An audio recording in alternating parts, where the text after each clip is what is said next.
नमस्कार, मैं हूं नितिन मिश्रा और आप देख रहे हैं मोकामा टाइम्स फेसबुक पेज। साथ ही में बता दो, अगर आप यूट्यूब पर देख रहे हैं तो आप नितिन फ्रेंड जोन पर देख सकते हैं। तो आप लोग को याद होगा कि मोकामा का एक एपिसोड हमारा चल रहा है, मोकामा के घर।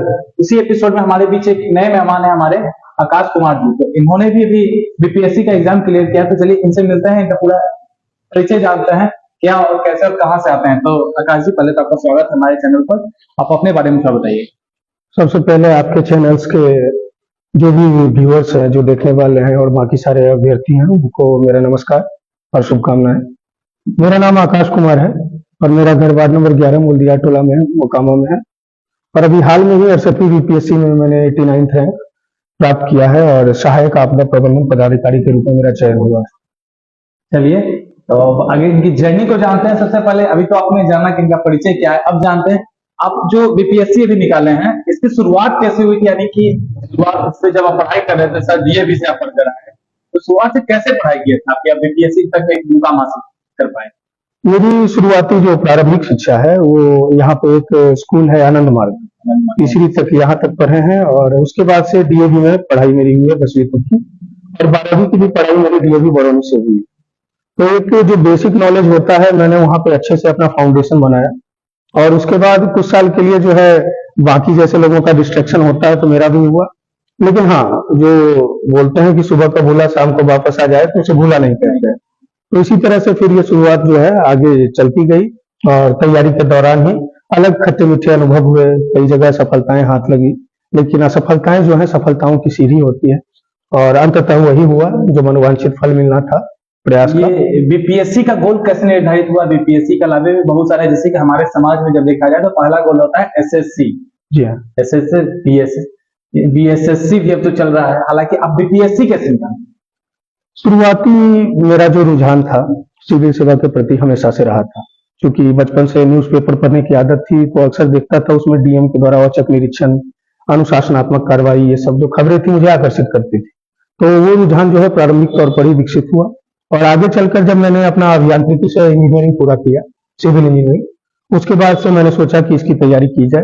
कुछ महीने मैंने सिविल में जॉब भी किया, 8 महीने, और उसके बाद वहां पे संतोषजनक जो है सिविल में जॉब किया, उसका क्या था? क्वालिटी मटेरियल का था, क्वालिटी एश्योरेंस का। उसमें आपको जो भी कंस्ट्रक्शन मटेरियल्स होते हैं उनकी लैब टेस्टिंग मतलब पढ़ाई करते हुए कर रहे थे या फिर पढ़ाई छोड़ के सडनली आपको लगा कि अब उधर जाके उधर ही करना होगा? सही नहीं, उस समय मेरा सिविल इंजीनियरिंग में ग्रेजुएशन हुआ था और कैंपस में मेरा सिलेक्शन हुआ था एई कॉम में। एक एमएनसी है, multinational company, Noida sector phase 2 में उसका ऑफिस है। सर, इससे पहले जिनका मैं पॉडकास्ट कर रहा था उनका भी यही लगभग। हाँ, सिविल उनका भी है, निशु भैया। जी हाँ। तो उसके बाद जब संतोषजनक जो है अनुभव वहां प्राप्त नहीं हुआ और जीवन को एक नया उद्देश्य देने की जरूरत महसूस हुई, तो उसके बाद मैंने सिविल सेवा में जाने का निर्णय लिया और उसी के बाद बीपीएससी की तैयारी। आपने इसका निर्णय कब लिया? चूंकि शुरुआती तौर पर 2018 के अंत में मैंने जो स्टैंडर्ड बुक्स होती हैं बीपीएससी की वो पढ़ना प्रारंभ कर दिया था, जैसे पॉलिटिकल, लक्ष्मीकांत, स्पेक्ट्रम। लेकिन उस समय जो है इन डेप्थ नॉलेज नहीं था और शुरुआती में दरोगा का एग्जाम भी दिया था मैंने, जिसमें असफलता हाथ लगी, कुछ नंबरों के लिए मेरिट में जगह नहीं बना पाया। तो उसके बाद जो है प्रयास को निरंतर जारी रखा, अपनी कमजोरियों पे और कमियों पे काम करना शुरू किया, जिसके बाद मनोवांछित फल मिलना प्रारंभ हो गया। तो दरोगा का आप एग्जाम देने के बाद दरोगा का गोल न करके अब बीपीएससी का गोल करते हैं, वहां पर से क्या ऐसा क्या चेंजिंग आया? एक मजेदार वाक्य है इस संबंध में कि दरोगा का एग्जाम मैंने जो है किसी दोस्त के कहने पे दे दिया था और तैयारी भी समुचित नहीं थी, समग्र तैयारी उसकी थी नहीं, लेकिन फिर भी पास हो गया तो उत्साहवर्धन हुआ, चलो रिटर्न में निकल गया। हाँ हाँ। उसके बाद फिर अगला दिया, बस थोड़ा सा पढ़ के वो भी निकल गया। उसके बाद फिजिकल भी हो गया, तो थोड़ा आपके अंदर प्रोत्साहन आ जाता है कि इतनी कम मेहनत में अगर परिणाम अच्छे आ रहे हैं तो आगे जो है थोड़ी और मेहनत करके उससे ज्यादा अच्छे परिणाम हासिल किए जा सकते हैं। अब ये तो बातें हो रही है, तो आप शुरुआत से जब क्लास पहले से आप बीटेक तक गए, उस बीच में कहीं ऐसा आपको लगा कि अब पढ़ाई उढ़ाई में मन नहीं लगता, जैसे हमारे समाज में होता है, लेकिन हाँ आपको कुछ करना था तो एक उद्देश्य तो मन में था, लेकिन ऐसा कभी लगा कि पढ़ाई छोड़ देते हैं? ऐसा तो क्वेश्चन मेरे पूछने के पीछे का कारण ये है कि हम जहां से आते हैं फिलहाल उस समाज में बहुत सारे लोग जानते हैं कि माहौल हमारा उतना कोई खास पढ़ाई का नहीं है, और शायद आप हमारे पेज पर भी एक क्वेश्चन आया आपके लिए, आपको पढ़ने में मन नहीं लगता था और इधर उधर की ज्यादा होता था, हालांकि कह सकते हैं कि लड़ाई झगड़ा नाखों में लगता था। तो ऐसा आपके पर ये क्वेश्चन है लोगों का, तो इस पर आप क्या बताना चाहेंगे? जब आप अपने जीवन में विभिन्न चरणों से गुजरते हैं तो बहुत सारे एक बायोलॉजी में आप पढ़ते हैं कि बहुत सारे हार्मोनल चेंजेस होते हैं।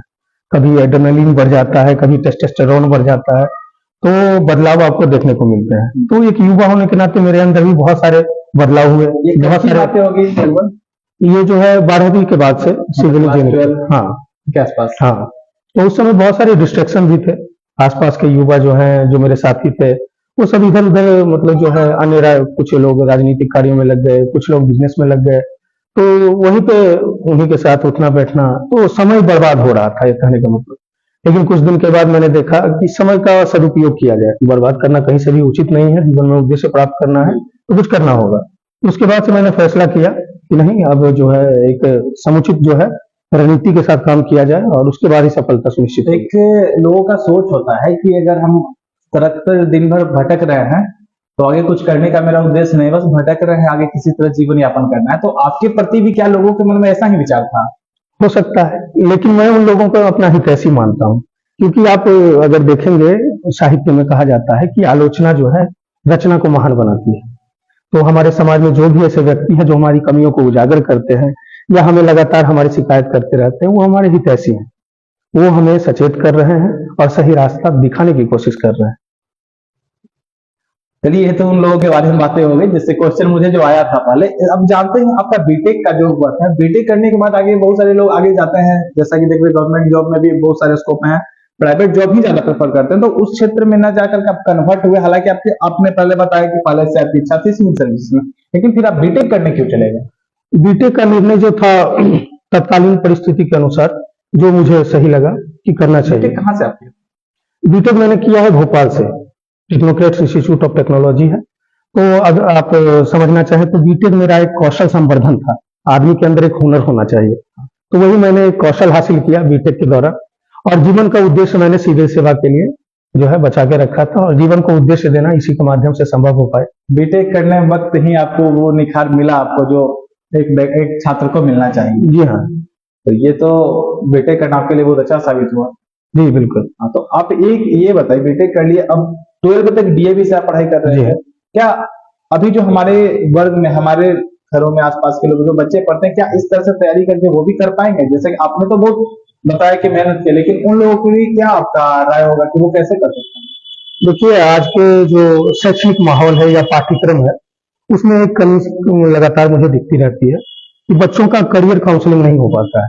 आप जब 10वीं कक्षा में पढ़ाई कर रहे हैं, 9वीं कक्षा में पढ़ाई कर रहे हैं, तो शिक्षकों को बताना चाहिए कि आप हिस्ट्री पढ़ोगे तो आर्कियोलॉजिस्ट बनोगे, आप अगर साइंस ले रहे हो तो साइंटिस्ट बन सकते हो, हाँ, बिल्कुल। आप अगर ह्यूमैनिटीज में कोई सब्जेक्ट सोशियोलॉजी ले रहे हो तो सोशल एनालिस्ट बन सकते हो।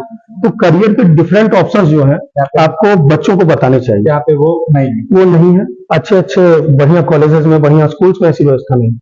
तो ये जो है उनको बताना होगा, तभी जाके बेसिक से वो जाके आगे एक समग्र रूप से तैयारी कर पाएंगे जहां उनको जाना है। मुख्य रूप से देखा जाए तो अगर मोकामा या फिर हमारे आसपास का शिक्षा व्यवस्था के साथ जैसे चल रहा है वैसे चले तो खुद से ही आपको स्टैंड लेना होगा जो करना है, क्योंकि उस पर डिपेंडेंट है तो संभव कुछ भी। जी बिल्कुल। जॉब ले सकते हैं, लेकिन जीवन यापन कर सकते हैं, लेकिन गोल शुरुआत से बना के नहीं कर सकते हैं। नहीं कर सकते। क्योंकि अभी तक हम लोग जहाँ हैं साइंस में, ये बीपीएससी हो निकल रहा है, एसएससी, रेलवे निकल रहा है, लेकिन साइंटिस्ट नहीं निकलते हैं और बड़े बड़े पोस्ट पर नहीं निकल पाते हैं। तो उसके लिए तो थोड़ा उसके प्रति आपका क्या मतलब कुछ आपका सुझाव होगा? मेरा सुझाव यह है कि इसमें अभिभावकों को रुचि लेनी होगी। बच्चों के समग्र विकास के लिए उनको जो सलाह होती है बच्चों को समय समय पर देनी होगी।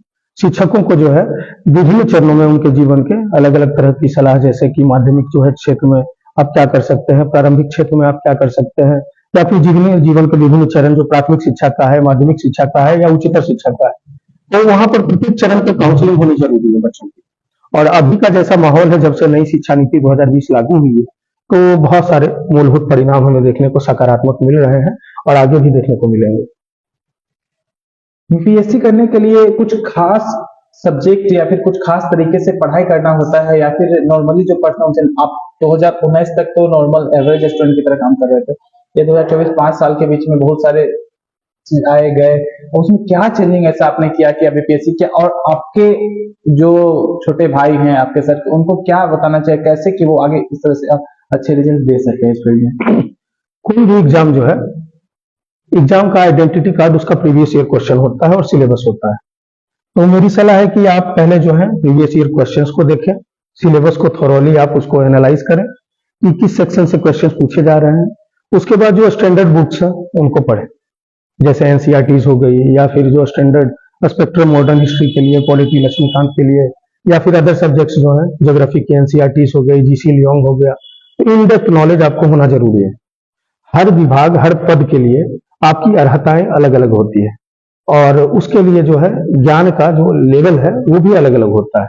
तो इन डेप्थ नॉलेज जो है आपको सिविल सेवा में आना है, यूपीएससी करना है, बीपीएससी करना है, तो आपको एक गहराई भरी समझ होनी चाहिए किसी विषय के प्रति। मतलब नॉर्मल अभी जो एवरेज स्टूडेंट जो पढ़ता है ऊपर ऊपर से वो नहीं, अच्छे से जी हाँ, अच्छे से बेसिक मजबूत होना चाहिए। उसके बाद उसके ऊपर बाकी सारे फैक्ट्स फिगर्स को कलेक्ट करना और उसके हिसाब से एनालाइज करना। एक ये जानना चाहेंगे जो क्लास 12 तक पढ़ाई पर ध्यान नहीं दिए, बिल्कुल मतलब पढ़ाई में उनको मन नहीं लगता था और 12 के बाद से वो कुछ अच्छा करना चाह रहे हैं। बीपीएससी ही जरूरी नहीं है, वो कोई भी अच्छा एग्जाम निकालना चाहते हैं, आपके छोटे भाई है, आप उन्हें अच्छे से समझाना चाहते हैं, क्योंकि आप एक मुकाम पर पहुंच चुके हैं तो आप सजेस्ट कर सकते हैं। उनके लिए क्या सजेशन होगा कि जो कुछ कर सके? क्योंकि अभी हमारे समाज में बहुत ऐसे लोग हैं जो क्लास 12 में भी, मैं ये खुल के कह सकता हूँ, बहुत सारे ऐसे लोग हैं जिनको जोड़ घटाव सही से नहीं आता है। तो ये समस्या जो है बुनियादी समस्या है, इसको दूर किया जा सकता है। और जहां तक बात रही कि कोई व्यक्ति 12वीं तक नहीं पढ़ा या कहीं असफल हो गया, तो मैं बता देना चाहता हूँ नहीं हुआ इन द सेंस वो पढ़ा ही नहीं, क्योंकि उसको मन नहीं लगा। जैसे कि आप पर भी एक क्वेश्चन था कि लड़ाई झगड़ा में रह गए, तो लड़ाई झगड़ा लड़न पढ़ाई लिखाई से कोई मतलब नहीं, लड़की में रह गया, मतलब किसी तरह से वो फंसा रह गया, 12 तक आ गया, अब वो कैसे कुछ कर सकता है? देखिए, डिस्ट्रैक्शंस जब भी आते हैं तो आपको कुछ सिखा के जाते हैं, तो वहां से आपको बेसिक लेवल से शुरुआत करनी चाहिए। अगर आपने बेसिक्स नहीं पढ़े हैं तो बेसिक्स पर समय देना चाहिए। कितने देर का समय देना होगा उसको पढ़ाई? समय जैसी आपकी जितना मतलब जिस लेवल का आपका कमजोर है वो सब्जेक्ट, उस लेवल का। अगर मान लीजिए कि आपको 30 क्वेश्चंस में हिस्ट्री में 20 आप बना पा रहे हैं, उसमें ज्यादा काम करने की आवश्यकता नहीं है, कम काम में भी काम चल जाएगा। लेकिन अगर आप मैथ्स पढ़ रहे हैं, उसमें आपको 30 में से मात्र 10 क्वेश्चन सही हो रहे हैं, तो आपको मैथ्स में काम करने की जरूरत है। तो वो बेसिक्स आपको क्लियर करने ही होंगे, उसके बाद जाके आप एडवांस स्टडी कर सकते हैं। चलिए, ये तो जाने कि कैसे क्या पढ़ाई करके आगे निकाला जा सकता है, और बहुत सारे क्वेश्चन अभी हैं हमारे पास भैया के लिए। तो नेक्स्ट क्वेश्चन हमारा जो होगा कि बीपीएससी तो इन्होंने निकाल लिया, अब बीपीएससी निकालने में जो जो कठिनाइयां का सामना करना, कठिनाई बहुत सारी कठिनाई आई ही होगी और सभी को महसूस होता है, तो आपको क्या इस तरह से कुछ ऐसा कठिनाई जो जीवन भर आपको याद रह जाएगी? कुछ ऐसी विपरीत परिस्थितियां मेरे तैयारी के दौरान आई और वो थोड़ी निजी परिस्थितियां थी, तो उल्लेख करना उचित नहीं होगा, लेकिन फिर भी बताना चाहूंगा अगर आप पूछते हैं तो, कि उस दौरान जो है मैंने कई अपने स्वजनों को खोया है और मानसिक रूप से वो समय था कि जब मैं टूट गया होता, लेकिन मैंने जो है अपने उत्साह को, अपनी लगन को, निरंतरता को टूटने नहीं दिया। मानसिक रूप से मजबूत रखा खुद को, और मेरे साथ और भी लोग थे, मेरे अभिभावक के साथ में, और जो भी मेरे बड़े भैया लोग हैं जिन्होंने पूरे मार्गदर्शन किया है पूरे यात्रा के दौरान, तो उन सभी का योगदान है इसमें। अकेला मैं इसका भागी नहीं हूँ, सभी का योगदान है इसमें। मोकामा में रह करके बीपीएससी का तैयारी किया जा सकता है? बिल्कुल आराम से बिल्कुल कर सकते हैं आप। मोकामा में रह के यूपीएससी की भी तैयारी कर सकते हैं, क्योंकि आज के डिजिटलाइज्ड वर्ल्ड में आपको सारे मटेरियल जो है आपको ऑनलाइन अवेलेबल है। आप उनकी पीडीएफ निकाल लीजिए, आप पीडीएफ की प्रिंट आउट निकाल लीजिए, टेस्ट सीरीज आपको ऑनलाइन मिल जाता है, कोर्सेज आप ऑनलाइन खरीद सकते हैं, तो कहीं से भी है जो आप तैयारी कर सकते हैं। चलिए, अच्छी बात है, ये कर सकते हैं आप लोग भी, तो करिए। अगर रिजल्ट अच्छा आ रहा तो आपको भी हमारे पेज पर आने का मौका मिलेगा। बिल्कुल। तो चलिए नेक्स्ट क्वेश्चन भैया से लेते हैं कि आप अपने रिजल्ट से संतुष्ट हैं? यदि देखा जाए तो जैसा मेरा प्रयास था उस हिसाब से इस बार पद ही नहीं थे, लेकिन अपने संतुष्ट नहीं है? संतुष्ट नहीं है। व्यक्ति कभी भी जीवन पर्यंत संतुष्ट नहीं रहता है, कुछ अच्छा करने की बात क्या है? नेक्स्ट गोल यूपीएससी, मतलब अभी लगे रहना? जी हाँ। मतलब मुकामा से उम्मीद रखा जा सकता है कि बहुत जल्द हमारे साथ अपना प्रयास रहेगा। समझती इंसान को नहीं मिलती है और मिलनी भी नहीं चाहिए, जिससे कि आगे आपको बढ़ने का मौका मिलते रहे। हाँ। तो ये सारे क्वेश्चंस तो आपने सुना, आप अपने अनुभव से अभी तक के कुछ बताना चाहेंगे हमारे दर्शकों को? किस प्रकार से? भी पूरा सामाजिक तौर पर जो हुआ, या फिर अपने बीपीएससी निकालने से पहले आप क्या थे समाज के लिए और अब समाज के लिए क्या है? देखिए, ये बदलाव आया है, लोगों के नजरिए में बदलाव आया है। लोग अब असफलताओं से आपको जज नहीं कर सकते, आप क्या कर रहे हैं उससे जज नहीं कर सकते। कोई एक व्यक्ति जो है कभी भी सफल हो सकता है और जहां तक बात है तो समाज हमेशा एक जो है सकारात्मक भूमिका निभाता रहा है। यदि आप कोई व्यक्ति या कोई समाज का मुख्य व्यक्ति आपकी आलोचना कर रहा है तो आपका कहते हैं ना कि निंदक नियरे राखिए, तो ये सोच के आपको सकारात्मक अप्रोच रखना चाहिए और अपनी तैयारी पे ध्यान देना चाहिए, तो आप एकदम सफल हो जाएंगे। और हाँ, अभी के नजरिए से समाज ने मेरी इस कार्य की सराहना की है और मेरी सफलता से खुद को जोड़कर देखा है, और जहां भी मैं देखता हूँ सभी लोग प्रसन्न है, गर्वान्वित है, और यह देखकर मुझे अत्यंत प्रसन्नता भी होती है। थोड़ा सा कठिन शब्दों में कहें तो बहुत सारे लोगों को जब अपना नंबर आप देते होंगे तो पहले डायल करके रख देते थे या पहले सेव करते होंगे। जी हाँ, ये तो मैंने देखा नहीं, मैंने कह नहीं सकता, लेकिन ऐसा हो सकता है। क्वेश्चन आपसे बहुत ही इंपॉर्टेंट क्वेश्चन होगा जो हर वर्ग हर व्यक्ति के लिए जब वो सफल होता है तो उसके लिए इंपॉर्टेंट होता है, और वो मतलब आप जब सफल हो जाइएगा तो आपके पास ये क्वेश्चन नहीं आएगा। आपके चारों तरफ जब आप रामायण की बात करते हैं तो सीता जी पे भी लांछन लगी थी, इसी तरह से हर व्यक्ति पर ये क्वेश्चन होता है उन समाज के उन वर्गों के लिए जो कहते हैं कि आप नकारात्मक रखते हैं, जैसे समाज के लिए कुछ कर नहीं सकता है, कुछ नहीं कर सकता है, मतलब चलते फिरते आप कहीं जा रहे हैं तो फलनमा है वो कुछ नहीं करते हो तो इसी रोड पर है, उस वर्ग के लिए आप क्या कहना चाहेंगे? वो वर्ग अपना काम बहुत अच्छे तरीके से कर रहा है और उनका बहुत बड़ा योगदान है किसी व्यक्ति को सफल बनाने में। अगर वो इस तरह से किसी व्यक्ति को हतोत्साहित नहीं करेंगे, उनके जमीर को नहीं जगाएंगे, उनकी कर्तव्य निष्ठा को नहीं जगाएंगे, तो शायद सफलता प्राप्त करने में कई व्यक्ति चूक जाएंगे। तो समाज में एक वर्ग ऐसा होना चाहिए जो कि आलोचक हो, और आलोचना जो है व्यक्ति को अपना स्वाध्याय से इंट्रोस्पेक्शन करने का मौका देती है कि आप खुद में देखें कमियां कहाँ हैं। लोग कह रहे हैं तो अवश्य ही कोई बात होगी, अगर निराधार है तो आप छोड़ दीजिए, अगर कोई भी आधार है तो अपने अंदर स्वाध्याय कीजिए और मनन कीजिए, चिंतन कीजिए कि कमियां कहाँ हैं, उनको दूर करने का प्रयास कीजिए, और इस तरह से आप समाज में एक सकारात्मक बदलाव शुरू कर पाएंगे। अब ये क्वेश्चन का तो जवाब खूबी से बहुत अच्छा आपने दिया। एक प्रश्न मैं पूछना चाहूंगा आपसे जरूरी। अब आप बिहार सरकार के एक अंग हो चुके हैं, देखा जाए तो हालांकि नियुक्ति पत्र वगैरह आपने ले लेकिन अंग हो चुके हैं। अभी समाज में एक प्रश्न उठता है, अगर आप बिहार सिपाही का जॉब करते हैं, रेलवे ग्रुप डी का करते हैं, दरोगा का करते हैं, किसी का भी करते हैं, तो आपने क्या किया इसके पीछे कोई नहीं देखता, लेकिन एक होता है कि फलाना घोष देख नौकरी कर ले, तो जो होता है।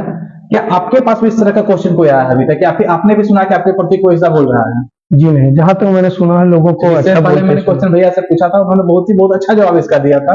आप इस पर क्या कहना चाहेंगे? मेरा कहना ऐसा कहता है, क्योंकि मैंने तो अभी तक नहीं सुना है। यदि कोई व्यक्ति समाज का या फिर समाज में कुछ लोग ऐसा बोलते हैं तो या तो उनके पास कोई आधार होगा या तो निराधार आरोप होगा। लगाने के लिए आधार की क्या आवश्यकता होती है? तो ऐसे लोगों पर ध्यान देना नहीं है जो भी ऐसा बोलते हैं। उनके लिए क्या होना चाहिए? क्या उनको कुछ ऐसा जवाब देना चाहेंगे जिससे कि आगे बोलने से पहले एक बार सोचे वो? उनको जो है मतलब स्वाध्याय करना चाहिए, अपने अंदर झांकना चाहिए और देखना चाहिए कि कहीं वो गलत तो नहीं बोल रहे हैं। आधार है तो आप आरोप लगा सकते हैं, मतलब मुंह है, है अभिव्यक्ति है, तो मेरे मुंह पर तो आकर बोल नहीं रहा है। अगर बोलेंगे तो उनको विनम्रता पूर्वक मैं बोलूंगा कि आप अच्छा काम कर रहे हैं, आलोचना अच्छी है, आप करते रहिए। ये थे आकाश भैया हमारे साथ, लेकिन इनसे एक अंतिम क्वेश्चन पूछेंगे जो मोकामा के सभी लोग हैं। मैं अभी स्वामी विवेकानंद पुस्तकालय में, स्वामी विवेकानंद पुस्तकालय मोकामा मोलिया टोला का ये जी हाँ फेमस स्थान धीरे धीरे होते जा रहा है और यहाँ बच्चे पढ़ते रहते हैं। तो यहाँ पर मैं खड़ा हूँ, शिक्षा की बात एक ना पूछो, वो तो गलत हो जाएगा। तो आप मोकामा में शिक्षा का प्रारूप जो बदलना चाहेंगे, हालांकि सरकार की तरफ से क्या होता है, गवर्नमेंट से हम लोग छोड़ देते हैं, निजी रूप से हम लोग क्या कर सकते हैं? देखिए, शिक्षा जो है रोजगार परक होनी चाहिए। इस तरह से पुस्तकालय का भी योगदान हमारे शहर में है और पुस्तकें जो है सही दिशा दिखाती है। पुस्तकालय छात्रों का मंदिर है और शिक्षा व्यवस्था में अभी बदलाव इतना आवश्यक है कि रोजगार परक शिक्षा होनी चाहिए। आपको प्रायोगिक शिक्षा पर ध्यान देना चाहिए। अलग सेक्टर से जरूरी नहीं आप सरकारी नौकरी में आए, आप बिजनेस में अच्छा कर सकते हैं, एंटरप्रेन्योरशिप कर सकते हैं, कहीं कोई अच्छा सा मतलब आप चेन खड़ा कर सकते हैं किसी चीज का, या फिर रिसर्च में जा सकते हैं, एनालिस्ट बन सकते हैं। बहुत सारे डिपार्टमेंट्स जो हैं एवेन्यूज आपके लिए खुले हुए हैं, तो आप कहीं भी अच्छा अपना करियर तलाश सकते हैं, बशर्ते किसी एक क्षेत्र में आप अपने हुनर को मजबूत करें। हर साल एक नया हुनर सीखें और अपनी पढ़ाई पर ध्यान दें। पढ़ाई पर ध्यान। चलिए, हमारा सारा क्वेश्चन तो समाप्त हो चुका है। भैया की तरफ से जान लेते हैं, अगर आप हमारे दर्शकों को कुछ कहना चाहेंगे या फिर अपने छोटे भाइयों को कुछ बताना चाहेंगे तो अपने तरफ से बता सकते हैं। मैं चाहूंगा यदि इस क्षेत्र में, जिस क्षेत्र में मैं आया हूँ, सिविल सेवा क्षेत्र में, तो इस संबंध में कोई समस्या अगर किसी छात्र को होती है कभी भी, तो हमसे संपर्क कर सकते हैं। भैया के चैनल के माध्यम से नंबर ये सार्वजनिक कर दिया जाएगा। और अगर आपको कोई दिक्कत होती है कभी भी पाठ्यक्रम से संबंधी या फिर परीक्षा की रणनीति को लेकर, तो आप हमसे बेहिचक जो है सवाल कर सकते हैं और उन सबका उत्तर देने के लिए मैं हमेशा तैयार हूँ। और यहाँ के छात्र जो हैं आगे बढ़े, अलग अलग क्षेत्रों में गौरवान्वित करें यहाँ के समाज को, यहाँ की अपितु बिहार को। तो ये एक बहुत बड़ा क्षण होगा और इसमें मेरा सहयोग जो होगा उसके लिए मैं हमेशा तत्पर हूँ। धन्यवाद।